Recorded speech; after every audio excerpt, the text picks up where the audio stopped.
नमस्कार, मेरा नाम है डॉक्टर पुरुधवन और आज इस वीडियो में हम बात करने वाले हैं मूड स्विंग्स के बारे में, जो कि अक्सर पैरालिसिस के पेशेंट में देखने को मिलते हैं।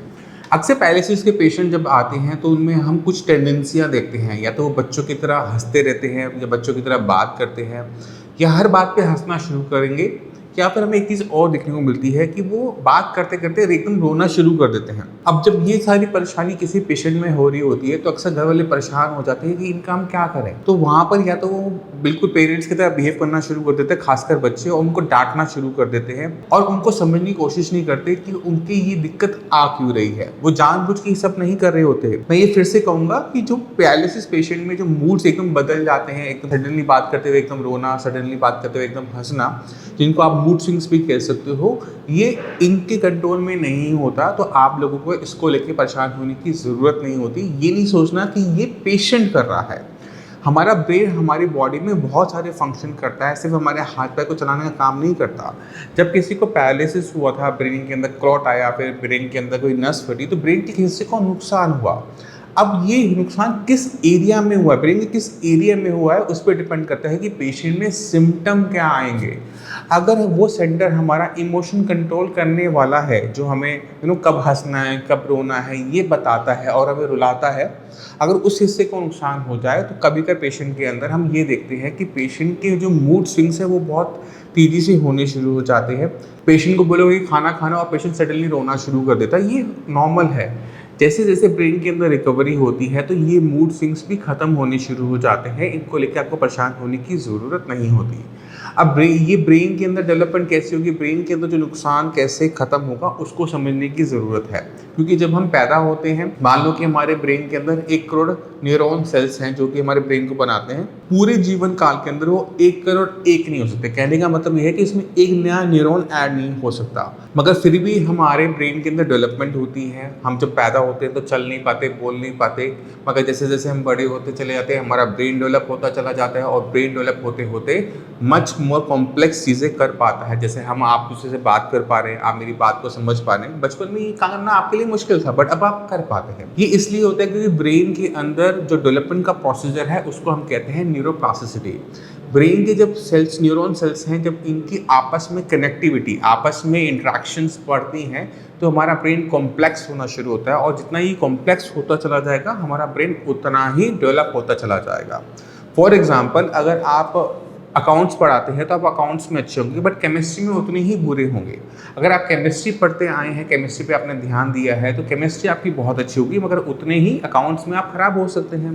तो हम जो काम बार बार रिपीटिशन से करते हैं उससे हमारे ब्रेन के अंदर डेवलपमेंट होती है। यानी हमारा ब्रेन जो है वो ज़रूरत के हिसाब से विकास करता है।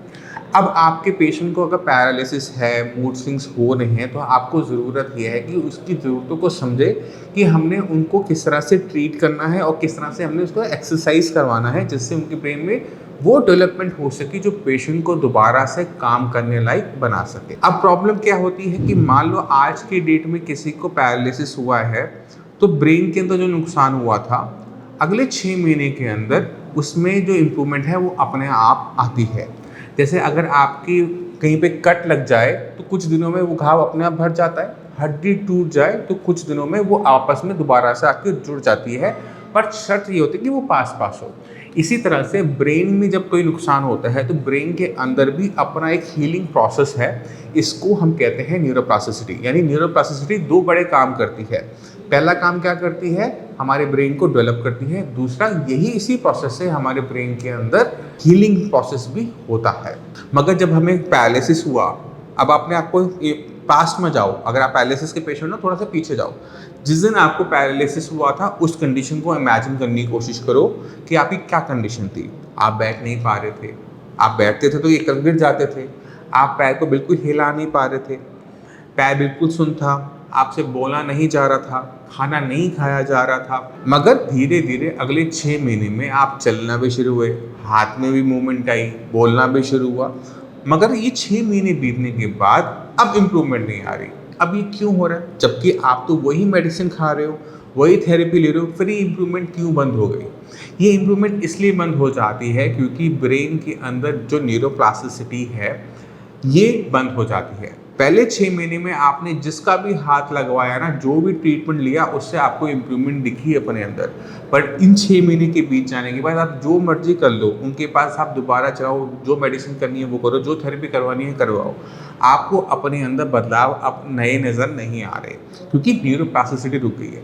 अगर हम किसी तरीके से इस न्यूरोप्लास्टिसिटी को दोबारा से प्रमोट कर सकें, दोबारा से शुरू कर सकें, तो क्या हमारी इम्प्रूवमेंट होगी?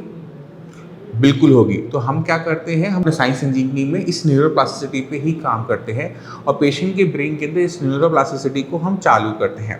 मगर न्यूरोप्लास्टिसिटी के साथ हमें एक चीज़ का ध्यान रखना होता है कि हम उसी काम को करने की शक्ति पा पाएंगे जो काम हम रोज़ कोशिश करते हैं करने की। अगर आप रोज़ चलने की कोशिश करते हो, साथ में न्यूरोप्लास्टिसिटी हो रही है, ब्रेन का विकास हो रहा है, तो वो उसी हिस्से में करेगा जहाँ पर उसको ज़रूरत महसूस होगी। तो अगर आप पेशेंट को चलाते हो, रोज़ 1 घंटा चलाते हो, सुबह 1 घंटा शाम को चलाते हो, चाहे पकड़ना पड़े, चाहे घसीटना पड़े, चाहे जो मर्जी करना पड़े, तो हम क्या देखते हैं कि अगले 2-3 महीने के अंदर पेशेंट चलना शुरू हो जाता है। अब मैं चाहता हूँ कि आप कुछ पेशेंट्स की वीडियो देखें, आपको समझ में आएगा कि ये कैसे हो पाता है। नमस्कार, मेरा नाम है डॉक्टर पुरु धवन और आज हमारे पास एक पेशेंट ऐसे हैं जिनको क्लॉट आया था राइट साइड ब्रेन में क्लॉट आने की वजह से इनका left side of body paralyse हो गया था। कंडीशन कुछ ऐसी थी कि जब हमारे पास आए तो चल तो लेते थे, मगर हाथ की जो फिंगर्स थी वो बिल्कुल क्लॉ फॉर्म में थी, बिल्कुल मुड़ी हुई थी, खुलती हुई थी और हाथ उठता नहीं था। तो चलते हैं पेशेंट के पास और देखते हैं कि पेशेंट को कितना इंप्रूवमेंट मिला 1 महीने के साइंस इंजीनियरिंग के ट्रीटमेंट। तो लक्ष्मी जी, आपको ये दिक्कत कब शुरू हुई, कब हुआ था पैरालिसिस का अटैक? मेरे को हुआ था सर होली वाले दिन सुबह 8:15 8 20 मार्च को। 20 मिनट। और तब क्या दिक्कत हुई थी? तब सर मैं आके सिर्फ काम पे से 8 बजे आके 8:15 बजे खड़ा हुआ था, सिर्फ चाय पी थी मैंने। अच्छा। चाय पीने के बाद मेरे हाथ में और पैर में एकदम सरसराहट सी महसूस हुई। मैं ये चाय लेके आई थी, मैंने चाय पी थी। मैंने उनसे कहा, मेरे को कुछ अजीब सा महसूस हो रहा है। तो मेरे से बोली क्या हुआ? मैंने कहा मेरे को कुछ अजीब सा महसूस हो रहा है। मैंने कहा मेरे हाथ और पैर में चींटियाँ सी चल रही हैं। अच्छा। तो इतनी देर में तो मैं लड़खड़ा के गिर पड़ा था। अच्छा। तो इन्होंने संभाल लिया। मेरा बेटा था, मेरी बेटियाँ थी, हम दोनों घर। तो स्कूटर पर बैठा के मुझे RML ले गए थे। तो वहाँ जाके मेरा ट्रीटमेंट चला था 4 दिन। उसके बाद उन्होंने मेरे को डिस्चार्ज कर दिया। तो जब वहाँ से आए तो क्या कंडीशन थी? उस समय तो मैं लेफ्ट हैंड साइड पूरी अनकॉन्शियस थी, कोई मतलब मेरे फेस वगैरह पे, आँख वगैरह पे पूरा लेफ्ट साइड हो चुका था। वॉइस भी चली गई। अच्छा, और जब साइंस इंजीनियरिंग में आए तो क्या कंडीशन थी? साइंस इंजीनियरिंग में जब आया तो मैं चल तो रहा था, मगर मेरा हाथ काम नहीं कर रहा था। हाथ की क्या कंडीशन थी, थोड़ा सा बताओ। हाथ की मेरी कंडीशन, हाथ मेरा पहले इतना उठता था और मुड़ा रहता था। कैसे मुड़ा रहता था? फिंगर मेरी ऐसे मुड़ी रहती थी। अच्छा, अब पूरा हाथ उठाओ। अब मेरा हाथ ऊपर उठता है और फिंगर मेरी सीधी हो गई। अब चीज़ों को पकड़ने में दिक्कत तो नहीं होती? नहीं। पकड़ो, पेन उठाओ उल्टे हाथ से। पहले कर पाते थे इसको? नहीं, पहले नहीं कर पाते थे। अब कितने टाइम में ये हुआ? 1 मंथ से 1 महीने के अंदर ही सारा सुधार हुआ। तो आपने खुद देखा कि पेशेंट के अंदर वो चेंजेस जो चाहिए होती हैं, जो उसकी इम्प्रूवमेंट रुक जाती है, वो शुरुआत करने के लिए हमें हाथ पैर की मसल्स पे काम नहीं करना पड़ता, हमेशा पेशेंट की ब्रेन पे काम करना पड़ता है, क्योंकि वहीं पर क्लॉट आया था, वहीं पर डैमेज हुआ। जब तक हम ब्रेन पे काम नहीं करते, पेशेंट के हाथ पैर में कभी भी पावर नहीं आती। जो रुकी हुई इम्प्रूवमेंट थी, जो रुकी थी, जो हाथ में मूवमेंट नहीं थी, उंगलियां मोड़ी हुई थी, वो सिर्फ 1 मंथ के ट्रीटमेंट में पेशेंट की कंडीशन कुछ ऑलमोस्ट नॉर्मलाइज हो गई है।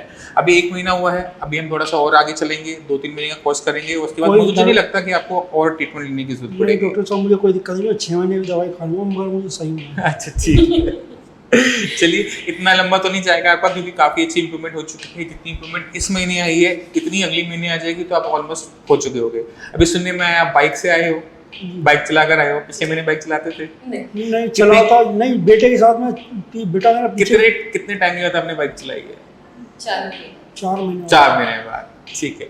इनमें बहुत तेजी से बहुत अच्छी इंप्रूवमेंट आने का एक रीज़न ये भी है कि इनकी जो डैमेज हुआ था उसको भी बहुत ज़्यादा टाइम नहीं हुआ था। अगर ये पेशेंट 6 मंथ के बाद आता तो उसमें इंप्रूवमेंट धीरे धीरे होती है, क्योंकि ये अपने कुछ टाइम के अंदर है जब ब्रेन के अंदर डेवलपमेंट हो रही होती है, तो ज़रा सा भी हम उसको पुश करते हैं तो वो तेज़ी से इंप्रूवमेंट दिखा देता है। तो आपने देखा कि जब हम न्यूरोप्लास्टिसिटी को मेडिसिन से ऑन करते हैं और एक गाइडेड एक्सरसाइज बताते हैं कि आपने यही एक्सरसाइज को बार बार करना है, तो पेशेंट में इम्प्रूवमेंट बहुत अच्छी आती है।